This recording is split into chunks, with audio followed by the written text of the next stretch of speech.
At this time, we're going to open it up to questions and answers, so we would ask that you kind of, if it's something personal, talk to the people a little bit later, you know, about your personal question. But if it's something that pertains to a bigger segment, you know, of the population, the more general questions, those we would take right now. And you can either direct them to either Tom or to Rob, and maybe both of them will jump in and try to explain what's happening to your question. Does anybody have a question?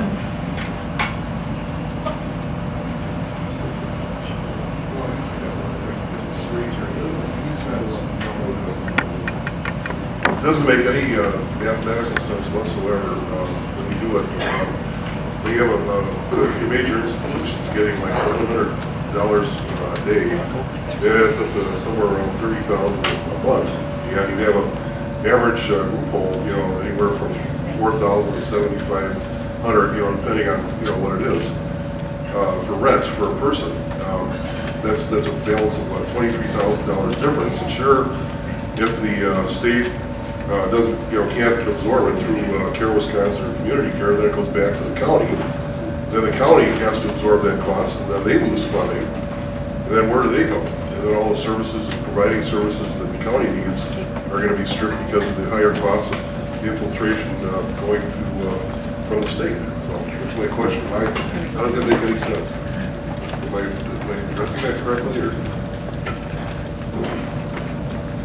What you're bringing up is, that I think Rocket addressed it tonight, addressed it too, is that Wisconsin made a concerted effort to take people out of state institutions. And the way they did that was to make sure that there was what we call capacity in the system, that there were enough providers in the system to be able to serve the individuals with very challenging needs who, you know, because of behavioral or medical reasons, were being served in an institution previously. And so it took capacity. It took taking on those behavior specialists and nurses and developing a structure around how people are going to be served. You know, it is possible over time that people's needs would have changed, and perhaps there's a need for a different kind of model. But what we're seeing is that there's this trend to do the 25% cut instead of the smaller cuts that might make sense in terms of achieving some efficiencies. Over time, the cost of services increase, and but there's still a huge differential between what you might pay for an adult family home placement for an individual versus an institutional placement. So we always have to keep that in mind. We don't want to see people going back. I don't think that's what we're talking about now, but we do have a problem we need to solve. There's one other aspect to this, and it is that it's easier to spend other people's money. And there's a couple places where family care interfaces with other systems, and you just used one, and that is we still have individuals with developmental disabilities in the state centers, and they could all be served in the community. It's a matter of putting together plans.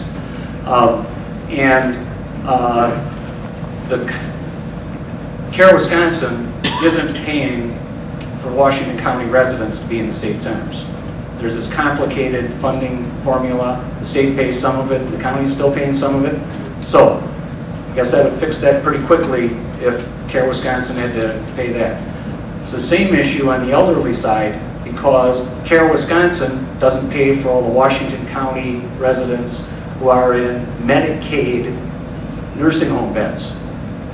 And we're pretty suspicious when we work with the elderly group that there are some people who'd rather not be in nursing homes, and the managed care organizations don't try very hard to get them out if it looks like they're going to be expensive, because it doesn't cost them anything if they're on Medicaid in a nursing home. And then the last one, and this is the saddest one, I think, and that is we do have a lot of people with dual developmental disabilities and mental health diagnoses. We've got people who've just got plain developmental disabilities diagnoses who have behavior issues. Well, what happens when we cut things far enough in the place they live and that place finally says, we can't handle this and we're calling the police? They get into the 51 system, and that's 100% a county expense. And if the legislature wants to fix something, it should say, if a Care Wisconsin person ends up in one of those other systems, they're paying for it. Because then I think you'd see quality improve. Okay, you see where I'm going with all this? Okay.